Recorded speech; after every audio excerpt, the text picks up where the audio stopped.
আজকে কিন্তু দেখো কাজকর্মের মধ্যে দিয়ে আমার ব্লগটা শুরু করছি। বারান্দায় একটু পরে যাব। নমস্কার, কেমন আছো তোমরা? রীতা ডেলি রুটিন চ্যানেলে আরও একটা নতুন ব্লগে তোমাদের সবাইকে জানাই স্বাগত। কদিন ধরেই ভাবছি ফ্রিজটা একটু পরিষ্কার করব। মানে দেখো, নোংরা তো হয়ে থাকে না, কিন্তু এলোমেলো হয়ে থাকে। মানে সমস্ত কিছু যে জায়গায় রাখার কথা প্রথম গুছানোর পর কিছুদিন ঠিকঠাক থাকে, তারপরে আবার তাড়াহুড়া কাজের মধ্যে মানে একটু অগোছালো হয়ে যায়। তা কদিন ধরেই বাড়িতে তো ওই মামনির স্বাদ গেছে, তারপরে কিছু মিষ্টি টিষ্টি সমস্ত ফ্রিজটার যে কী অবস্থা হয়েছিল। তা আজকে আমি গতকাল রাত্রেই প্ল্যান করেছি যে ঘুম থেকে উঠেই সবার প্রথম আমি ফ্রিজটাকেই ধরবো, বুঝেছো তো। আর এই ফ্রিজ পরিষ্কার করতে গেলে কিন্তু যাই বলো না কেন অনেকটাই সময় লাগে। তা আমি এই একটা করে র্যাক মানে পুরো বন্ধ করে যদি আমি ফ্রিজটা পরিষ্কার করতে যাই তাহলে আমার অসুবিধা হয়ে যাবে, কেননা অনেক কিছুই রয়ে গেছে। তাই একটা করে তাক পরিষ্কার করছি, আবার সেই তাকে আরেকটু মানে অন্য তাকেরগুলো নামিয়ে রাখছি, এরকম করে নিলাম। তা বন্ধুরা, বুঝতেই তো পারছো ফ্রিজটা যে প্রত্যেকটা বাড়িতে কি প্রয়োজনীয়, কেননা ফ্রিজ ছাড়া এখন হয় না। আর এই দেখো পরিস্থিতিটা দেখো, সবজির মানে বাস্কেটটা, তোমরা হয়তো বলবে যে কি অবস্থা, এগুলো মানে মিষ্টি টিষ্টি এই সমস্ত রয়েছে। আর আমার মামনির তো এখন মিষ্টি মোটেই বারণ, মানে একদমই মামনি মিষ্টি খাওয়া বারণ। আর সত্যি কথা বলতে কি, তার জন্য আমার চিৎকার চেঁচামেচিও করতে হয় না, নিজেই খায় না। এবার এগুলো যেগুলো অপ্রয়োজনীয় সেগুলোকে বের করে আমি এক সাইডে রেখে দিলাম। সকাল সকাল আমি মনে করলাম আমি অনেকটাই কাজ করে নিলাম। আর আজকে না রান্নাবান্না খুব একটা ঝামেলা নেই। আজকে আমাদের একটা নিমন্ত্রণ আছে। তা নিমন্ত্রণ থাকলে ঘরে যে রান্না হবে না সেটা না, হবে রান্না, কিন্তু একটু গাছাড়া ভাব, বুঝেছো তো। তা এই যেগুলো প্রয়োজনীয় সেগুলো তো রাখলাম। এবার আবার দেখলাম এই যে লঙ্কাগুলো লেবুর সাথে রয়েছে, লঙ্কাগুলো পেছনের অংশগুলো যদি আমি না ফেলি পচে যাবে লঙ্কাগুলো। বর্ষাকালে সবজিতে এই অবস্থা। এদিকে যেমন লঙ্কার পরিস্থিতি, ওইদিকে আমার মিঠুর খাঁচাটা দেখলে বলবে। লঙ্কাগুলো ছাড়িয়ে রাখলাম আর কন্টেনারের মধ্যেই রাখি। আর ওইদিকে দেখো মিঠুর আজকে সব মানে এগুলোকে সরিয়ে কাগজ ঠাগজ সব ফেলে দেবো, কি নোংরা করে রেখেছে দেখো। তো ফ্রিজটা পরিষ্কার করলাম, ওতেই তো অনেকটা সময় লাগলো। আর লঙ্কাগুলো থাক এখানে কন্টেনারে ভরে, এবার চলো মিঠুকে পরিষ্কার করতে যাই। এখন কিন্তু মামনিকে বেদানা, কলা, আম এগুলো একদমই দিচ্ছি না। নাশপাতি আর হচ্ছে মুসাম্বির, শশা, পেয়ারা দিই, এগুলো দিই না। ফ্রিজে ছিল ওগুলোকে বের করে নিলাম, নাহলে তো নষ্ট হয়ে যাবে। আর এই দিকে চলো মিঠুকে আজকে মিঠুর এইখানে এই প্লাস্টিক একটা বস্তা কেটেছি, পেতে দেবো। দেখো কি অবস্থা, একেবারে মিঠু একেবারে দেখো না ক্লিন হয়ে গেছে। লালের সঙ্গে মানে মিঠুর সবুজ কালারটা দারুণ ম্যাচিং হয়েছে। বাবা আমার মিঠু কি সুন্দর গ্লেজ দিচ্ছে। হ্যাঁ রে মিঠু, কতক্ষণ রাখবি পরিষ্কার? হ্যাঁ, ব্যস্ততার জন্য সকাল থেকে তোমাদের ওয়েদারটা দেখায়নি। দেখো টাপুর টুপুর বৃষ্টি পড়ছে, আর আমার স্নান হয়ে গেছে, দুটো ফুল ফুটেছে। আর ফুল তুলতে এসে তোমাদের আমি এই যে বাইরের ওয়েদারটা দেখালাম। দেখো কি অবস্থা, প্যাচ প্যাচে ওয়েদার। বাইরের ওয়েদারটা তো তোমাদের দেখালাম। আর মানে বৃষ্টি এখন কটা বাজে জানো, প্রায় 10:30 পৌনে 11টা বাজতে যায়, যে কি পরিমাণে বৃষ্টি হচ্ছে। আর আজকে না আমাদের নিমন্ত্রণ আছে। এবার দেখি বেলাতে ওষুধ টষুধ খেয়ে মাথাটা একটু শ্যাম্পু করার দরকার। মাথাটা এখন ভাবলাম যে আপাতত মানে একটু গায়ে হাত পায়ে জল দিয়ে আমি পুজোটা দিয়ে নিই, তারপরে এই যে নিমন্ত্রণ কি হবে কে জানে। বৃষ্টিটা যদি পরে বেলাতে একটু ছেক দেয় তো ভালো। আর খুব কাছের মানুষেরই অনুষ্ঠান, সেখানে যাওয়াটাও প্রয়োজন। ঠিক আছে চলো ঠাকুর ঘরে যাই। বাবা তো শীত করবেও না, বৃষ্টির ওয়েদারে মশাও কামড়াবে না। গায়ে ধুতি টুতি আছে, দেখো চোখ মুখের অবস্থা দেখো ফুলে গেছে পুরো। পুজো দিয়ে চলে এসলাম রান্নাঘরে। আর ভাতের জলটা থেকে কিছুটা জল নিয়ে আমি কিন্তু স্টিম নিলাম। স্টিম নেওয়ার পর শরীরটা বেশ ভালো লাগছে। আর এইদিকে আমাদের আজকে এনেছে খয়রা মাছ। বললাম না, যতই নিমন্ত্রণ থাক রান্নাবান্না তো করতে হবে, তাই না? আর এইদিকে মেয়েটা আমাকে বলছে, ও মামনি একটু তাড়াতাড়ি করো, কেননা তোমাকে একটু প্রয়োজন আছে। আমি বলছি, কেন, কী করবি? বলে, না তুমি তাড়াতাড়ি রান্নাবান্না সেরে নাও। ঠিক আছে, আর আমিও না এদিকে রান্নাবান্নাগুলো করে নিচ্ছি। তবে আজকে ওই বললাম না, স্টিম সকাল থেকে আমার শরীরটা যতটা খারাপ ছিল, কিন্তু স্টিমটা নেওয়ার পর মনে হলো যে না, ভালোই লাগছে। তাই মেয়ে যখন তাড়া দিল, তাড়াহুড়া করে দুভাগে আমি রান্না বসিয়ে দিলাম, দুটো কড়াই দিয়ে। আর এই একটা টমেটো ডালের মধ্যে দিয়েছি কেন জানো তো? এই টমেটোটা ডোলে ছেলের রুই মাছটা করবো, যে রুই মাছ ভাজাই রাখবো, বাবুর জন্য এক পিস করব, যে সেটার মধ্যে দিয়ে দেবো। তাহলে কি হবে, টক ভাবটাও থাকবে না, আর হচ্ছে মাছের কালারটাও ভালো আসবে। আর একটা আলু দেব, আর কটা না করলাও কেটে নিয়েছি। মামনি তো মানে ভাতের থালায় একটু তিতো কিছু নিত না। এখন বললাম না, পরিস্থিতি এমন যে সব কিছুই ওকে মানতে হচ্ছে। ওই যে জোর করে কোনো কিছু মানাচ্ছি না, নিজের মন থেকেই ও করছে, মামনি আমি এটা করব। ও বলছে, মামনি 1 মাস পর আমি না, যখন আমার ব্লাড টেস্ট করবে, যাতে আমার দেখবে নর্মাল হয়ে যায়, আমাকে আলু ঠালু কিচ্ছু দেবে না। এটা তো খুব ভালো। দেখবে যতই আমরা মানে জোরাজুরি করি না কেন, ও যদি নিজের থেকে না সাবধান হয়, সেটা কিন্তু কেউ সাবধান করতে পারবে না। আর এই মাছটা মামনি খুব ভালো খায়। শুধু মামনি বলে না, আমিও খুব ভালো খাই। খয়রা মাছটার মধ্যে যেন একটা ইলিশ মাছের টেস্ট আসে। আর এইদিকে দেখো, করলা ভাজা হয়েই যাচ্ছে, তার মধ্যে আমার 2 রকম মাছ হয়ে গেল। ছেলের জন্য একটা মাছ করলাম, আর এই মানে একটু শর্টকাটে রান্না, ট্যালটেলে একটা ঝোল খয়রা মাছে। আর বাইরের ওয়েদারটা দেখো বন্ধুরা, অনুষ্ঠান বাড়ি যাব, যে মানে তোড়জোড় একটা আনন্দ, এই রকম ওয়েদারে, প্যাচপ্যাচে ওয়েদারে এখনও বৃষ্টি পড়ে যাচ্ছে। কি অবস্থা! তোমাদের তো বললাম মাথাটা একটু শ্যাম্পু করব। তা আমি সবে শ্যাম্পু করতে যাচ্ছিলাম রান্নার শেষে, হঠাৎ ওই যে মেয়ে আমাকে বারবার বলছিলাম, মামনি তোমার রান্নাটা তাড়াতাড়ি করো। এখনও বসে গেছে, আমাকে বলছে কি, দাঁড়াও, তোমার এই যে কপালের ট্যান, মানে কি বলে আমিও ঠিক বলতে পারবো না, কারণ না বলতে পারো লাইফে প্রথম, সেইটাকে দেখো না, আমাকে ঘষাঘষি শুরু করে দিয়েছে। কি পরিস্থিতি! অনেকে তোমরা হয়তো বলবে যে বাবা, শাশুড়ি হয়ে গেছে, আর কদিন পর ঠাকুমা হয়ে যাবে, এখনও মানে রূপচর্চা করছে। কি করব, এই মেয়ে আমাকে জানো তো, সেদিন ও নিজে নখ পরে এসছে, আমাকে বলছে কি, তোমাকে আমি নখ পরাবো। আমি যে না, এই রকম ওই যে এখন এই দেখো না, আমাকে এই যে টমেটো দিয়ে আর ওর মধ্যে কি নিয়েছে সেগুলো দিয়ে ঘষে মানে মাজা ঘষা করছে। সেই পর্ব তো গেল, এখন আবার দেখো এইটাকে মাখিয়ে দিয়েছে মুখে। বাইরে এখনও টিপটিপ বৃষ্টি পড়ছে। আর আমার তো জানো, মানে সকালেই তো তোমাদের বললাম যে কী পরিমাণে ঠান্ডা লেগেছে। মামনিরও ঠান্ডা লেগেছে, তারপর মামনির তাও একটু কম। এর মধ্যে শাশুড়ি বৌমা মুখের মধ্যে তো ওই মেয়েটা আমাকে জোর করে, মামনি একটু মাখো, ভালো স্কিনের পক্ষে ভালো, ওই টমেটো এই দিয়ে মেখে টেখে দিয়েছে। মাথাটা একটু শ্যাম্পু করলাম অনুষ্ঠান বাড়ি যাব বলে। আর তোমাদের বললাম না, কাছের মানুষ, মামনির মানে ওর মেজ জেঠুর ছেলে, আর হচ্ছে জ্যাঠাতো দাদা, মানে নিজের, বুঝেছো তো।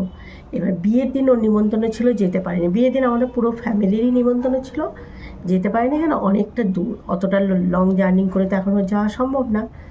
আজকে ওকে সকাল থেকে যেতে বলেছিল, ও আর যায়নি। ও বলছে একেবারে এখান থেকে রেডি হয়েই যাব। এবার ওরা যে মানে রিসেপশনের জায়গাটা ভাড়া করেছে, সুন্দর, মানে আমার বাবুর যেখানে রিসেপশন হয়েছে সেই জায়গাটা, কিন্তু বাইরে মনে হয় ওরা কোনো ডেকোরেশন করতে পারবে না, কেন টিপ টিপ করে বৃষ্টি পড়ছে। আর আজকে হচ্ছে দাদাটার রিসেপশন, বিয়ে হয়ে গেছে পরশু দিন। তা এই তো মানুষে এত আনন্দ করে, শখ আহ্লাদ করে, যে একটা খরচা করে যে একটা সুন্দর জায়গা নিয়ে ডেকোরেশন করবে। অবশ্য আষাঢ় শ্রাবণ মাস বিয়ের দিন ঠিক করলে এটাই কিন্তু মানে ধরে রাখতে হবে, বৃষ্টি হবে। ঠিক আছে, চুলটা তো শুকিয়ে গেছে, এবার আর একটু পর রেডি হব। আমাদেরও গাড়ি চালাতে বেরিয়ে গেছে, এখন বাজে 6:30 মতো। ও আসলে আমরা ওই 9টা 9:30 তো বাজবেই, তখন বেরোবো। কাছের থেকে কাছে, 2 পা গেলেই বিয়ে মানে রিসেপশনটা। আমাদের পুরো ফ্যামিলির নিমন্ত্রণ, কিন্তু শ্বশুর শাশুড়ি মা যাবে না, কেননা মানে শাশুড়ি মা এখন এই যে মাংস ছোঁয়া ঠোয়া কিছু খেতে চায় না, তো ওর জন্য আর যাবে না। দেখো বিয়েবাড়ি যাব বলে এখন মামনি সমস্ত কিছু বের করেছে, এই যে টুমটাম সব। এখন একটু সাজুগুজু তো করতেই হবে, একটু সাজুগুজু করছি। রেডি করছি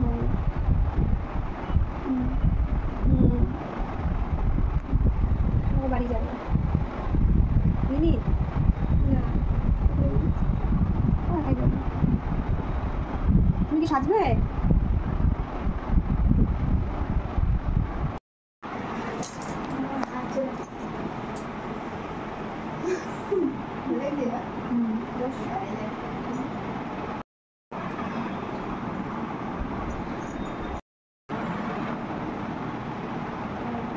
আমি একাই করছি, আমাকে রেডি করা থেকে মানে সবাইকে রেডি করা থেকে মেয়েটার তো হচ্ছে না, হেয়ার রিং এখনো করিনি। আবার মেয়ে কি করেছে, বাবুকে দিয়ে কতগুলো মালা আনিয়েছে, চুলে আবার ও মালা ঠালা দিয়ে দেবে দেখি। আর এই শাড়িটা পরলাম,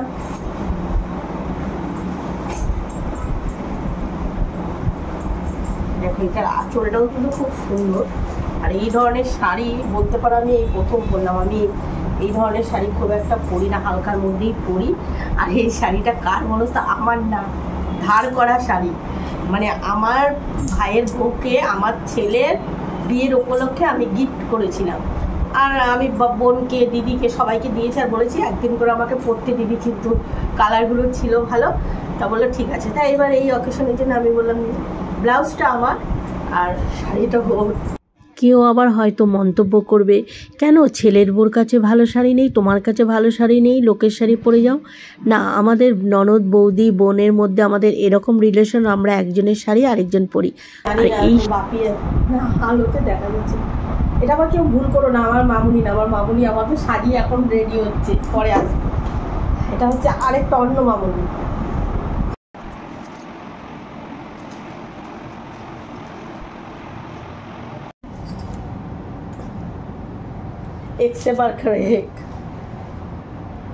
ভাল লাগছে শাড়িটা পরে। আর এটা না অনেকটা আমার মামুনিকে যে আমি 7 মাসে সাদে শাড়িটা দিয়েছি ওই রকম। আবার কেউ ভেবো না, বললাম না এটা আমার ভাইয়ের বউয়ের শাড়ি, আমি পরে যাচ্ছি। আমি ওকে দিয়েছিলাম, কারণ দেখে মনে হচ্ছে। এখন মামুনিও বলছে, বলে মামুনি তোমার এই শাড়িটা অনেকটা আমার সাদের শাড়ির মতো। চুল নিয়ে যে পরবে সে কাঁদতে কাঁদতে বাড়ি যাবে, চুলও ওঠে তার মানে না। আর আমরা বেরোবো, মামুনিও রেডি। মামুনের ফাইনাল লুকটা দেখো, এই দেখো খুব সুন্দর সেজেছে, দারুণ লাগছে। গোপাল রেডি হয়ে গেছে, মামুনি। তাহলে মেরে দেবো, তুই বাবু ওকে ধরে নামা। দেখ আপনাদের ঘরে ঢুকে আমাদের কালো কালো লাগবে, তাই না? জয় জগন্নাথ, জয় জগন্নাথ। এই যে জগন্নাথের এই যে আমরা চলে এসেছি বিয়েবাড়ির কাছে, এখনো ঢুকিনি, ছেলে আসুক। পাঞ্জাবি যে পরে আছে ওই যে ব্যাক সাইডে, ওটা হচ্ছে মামুন, এই যে মামুনির মেজো জেঠু, তারই ছেলের বিয়ে। বাইরের দৃশ্যটা পরে দেখাচ্ছি, ভেতরটা গ্যাদারিং হয়েছে কেন বলো তো, বাইরে কোনো কিছু অনুষ্ঠানের ব্যবস্থা করতে পারিনি, খাওয়া দাওয়া সমস্ত কিছু এখানেই হয়েছে। দোতলায় মানে ব্যবস্থা আছে। আর এইখানে এই যে বেয়ান আর বেয়াই, মামুনির বাবা আর মা, আর হচ্ছে আত্মীয় স্বজন মামুনিদের ভর্তি, অনেক বড় ওদের ফ্যামিলি। আর হ্যাঁ, আমরা কি দিলাম সেটা তোমাদের দেখানো না, আমরা দিয়েছি একটা কাঁথান বেনারসি, খুব সুন্দর, নতুন বউ তো, তা আমরা দেখলাম যে দেখো নিজেদের মধ্যে একটা ভালো জিনিস, তা কাঁথান একটা বেনারসি শাড়ি দিয়েছি। আর মামুনির বাবা দিয়েছে, মানে মামুনিদের বাড়ির থেকে দিয়েছে গোল্ডের একটা ইয়াররিং, সেটা দেখাচ্ছিল আমাদের। কিন্তু আর এইগুলো যখন মামুনি খেতে আসলো, তখন মামুনির ছোট কাকার ছেলে বোন, মানে ওর দিদিকে আর খেতে দিল না, বললো না তুই এসব খাবি না, তোর জন্য আলাদাভাবে করে দেওয়া হবে, সেটাই খাবি। নিজেদের আত্মীয় স্বজন, দাদা ভাই বোন, তারাই কেয়ার করছে ওকে, ওরা সব সাবধান করছে, সবাই এগিয়ে এসে ওকে মানে এটা কোনটা খাবে না সব কিছুই মানে বলে দিচ্ছে।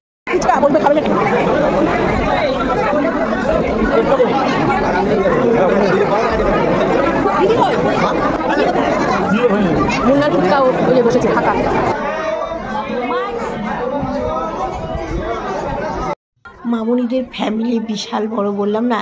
এখানে ওর ছোট কাকার ছেলের বউ, তারপরে হচ্ছে বড় জেঠুর ছেলের বউ, ওর পিস্তত দিদি, ভাগ্নি, আরও সব আত্মীয় স্বজন সবাই মিলে, কাকি জেঠি সব, মানে ওরা ছবি তুলছে। কিন্তু কিছুতেই বেয়ান ছাড়বে না আমাদের। বলল ওই দেখো বেয়াই আর বেয়ান মামনিদের পাশে, তারা বলল যে আপনারাও তুলুন। তা আমরা যেটা তুলেছি সেটা তো আর আমি আমার ক্যামেরা দিয়ে শ্যুট করতে পারিনি, কারণ আমি তখন ওখানে দাঁড়িয়ে ফটো তুলেছিলাম। চলো, এই দেখো নতুন বউর কাছে একটু যেতে পেরেছি এত ভিড়ের মধ্যে। এটা হচ্ছে নতুন বউ, ওটা হচ্ছে ওর ছোট ভাই হয়, মামনির ছোট ভাই, মামনির বিয়ের মানে ছোট কাকার ছেলের বউ। খুব সুন্দর দেখো, গোলু। আর নতুন বউ কিন্তু খুব সুন্দর হয়েছে।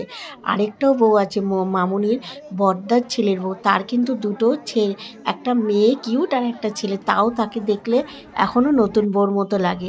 আর সব কটা বৌদিকে নিয়ে ননদ সব দাঁড়িয়েছে। আর দেখো না, এই যে পাশে মামনির পাশে যে বাচ্চা কিউট গোলু মেয়েটা, সেটা হচ্ছে মামনির ভাইজি।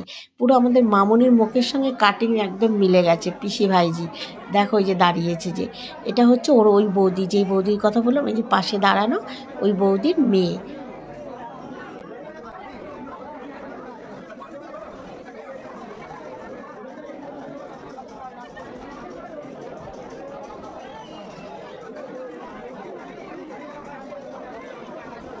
খুব সুন্দর আয়োজন করেছে, আর সব আত্মীয় স্বজনের সঙ্গে মামনি পরিচয় করিয়ে দিয়েছে। মামনির মা, মামনির বাবা সব পরিচয় করিয়ে দিচ্ছে। আমার ছেলে রিসেপশনে তো পুরো মাঠটা পেয়েছিল, আর এটা মাঠ পুরো বর্ষা ঘাস ভর্তি হয়ে গেছে। বিয়ানের মাথা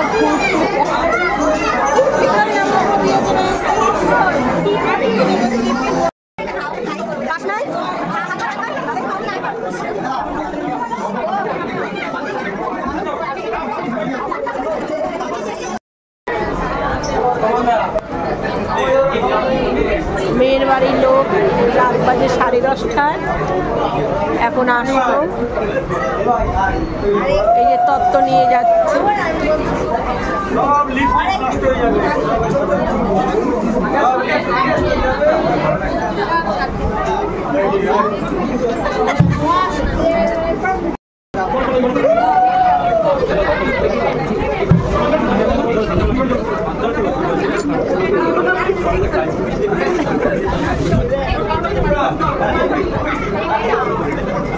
দেখো আমাদের গোপালী দাঁড়ায় দিচ্ছে, সব এখন এই সাথে ফটো তুলবে।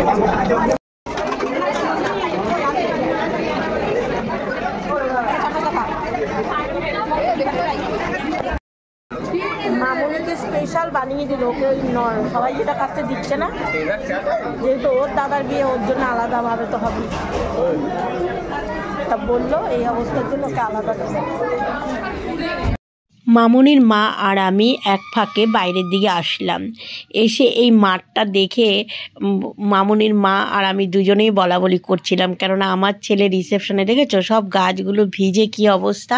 আমার ছেলে রিসেপশনে এই মাঠটা গিজে লোক ছিল। এই তো কয়েক মাস আগের কথা।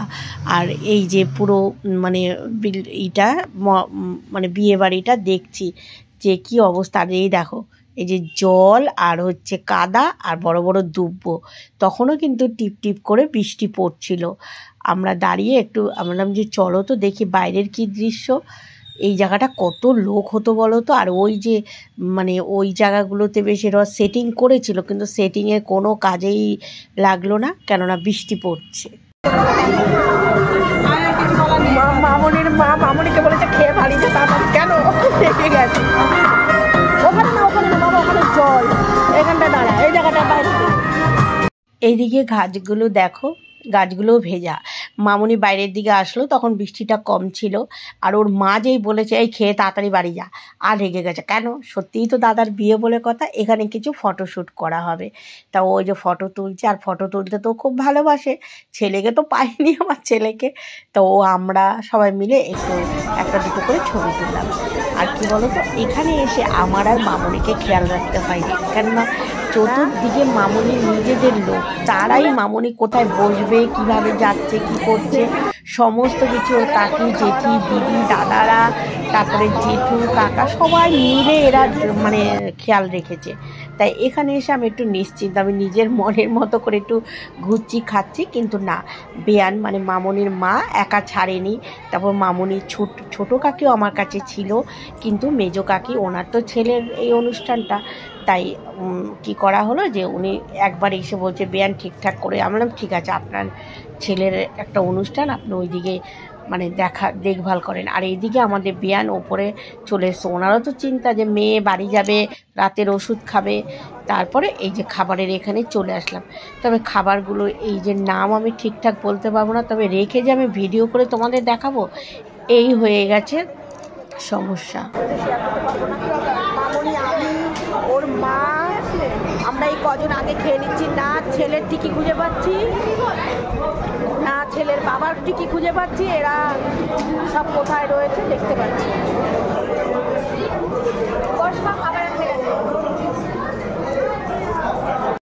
মামুনির বড় জেঠিমার সঙ্গে অনেকক্ষণ গল্প করা হয়েছে। তারপর ওনার নাতি নাতনির কালকে সকালবেলায় স্কুল, তাই ছেলে, বৌমা, নাতি নাতনি উনি খাওয়া দাওয়া করে এই কিছুক্ষণ আগে বেরিয়ে গেছে, যাওয়ার সময় দেখা করে গেছে। আর এই যে দেখো, আলুটার ভেতরে একটা পুর দিয়ে একটা রেসিপি তৈরি করেছিল, কি নামটা জানি মামুনি বলেছে, আমি ভুলে গেছি। প্রত্যেকটা খাবার দারুণ দারুণ টেস্টি করেছে। হ্যাঁ,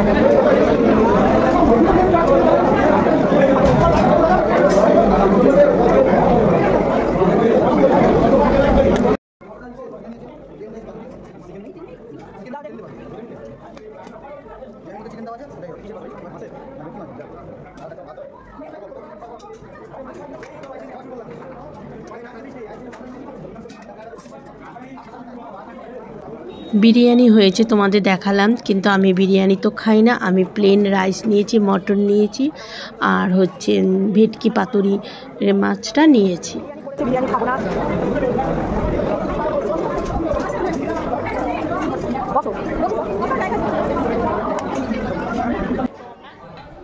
থালায় কিন্তু আমার অনেকগুলো মিষ্টি, আমি কিন্তু এত মিষ্টি খাবো না। চাটনিটাও দারুণ হয়েছে, আর এই যে কি মালাই চমচম নাকি, ওটাও খুব টেস্টি হয়েছে। আর এটা হচ্ছে খাবারের লাস্ট। হ্যাঁ, আইসক্রিমও ছিল, আইসক্রিম প্রথমেও খেয়েছি, লাস্টেও আবার খেয়েছি। এইদিকে এই যে এরা তো খাওয়া দাওয়া করছে, আর এই দিকের পরিবেশটা দেখো। এখানে হচ্ছে আমার বাবু, মানে জামাই, মেয়ে, শ্বশুর, শাশুড়ি। এখানে এই যে মামুনি, বাবু, আর ওর শাশুড়ি মা, আর ওর শ্বশুর মশাই, মামুনির বাবা, আর মেয়ে।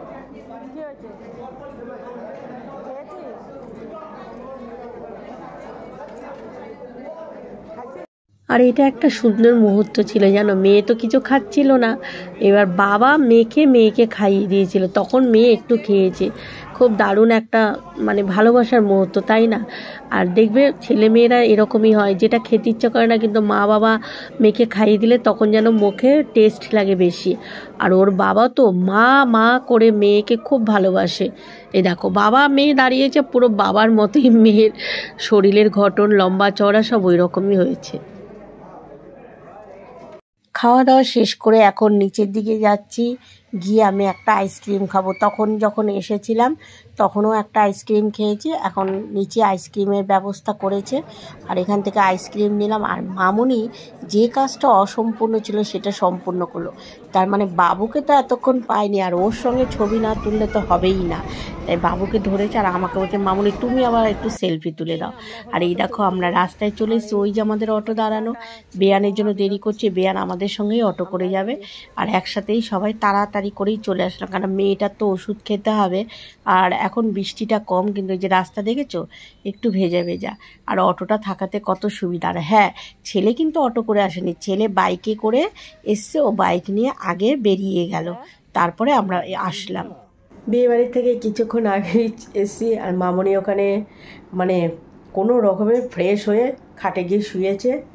তারপর ওর ওষুধগুলোও ছিল, দিলাম, খেয়েছে। আর রান্নাবান্না প্রত্যেকটা খুব সুস্বাদু হয়েছে। আমি, মামনির মা, মানে বিয়ানও আমাদের সাথে আসলো, উনি নেমে গেল। ঠিক আছে, ব্লগটা শেষ করি, দেখা হবে আগামীকাল নতুন ব্লগে। সবাই ভালো থেকো, সুস্থ থেকো, শুভরাত্রি। কটা বাজে এখন? তাড়াতাড়ি হয়ে গেছে, 12টা 15। মেয়েটার জন্য তাড়াতাড়ি করে চলে এসেছি, নাহলে ওদের আত্মীয় স্বজনরা তো রয়েছেই, যেহেতু নিজের জ্যাঠতো দাদা বিয়ে। রাখ, টাটা।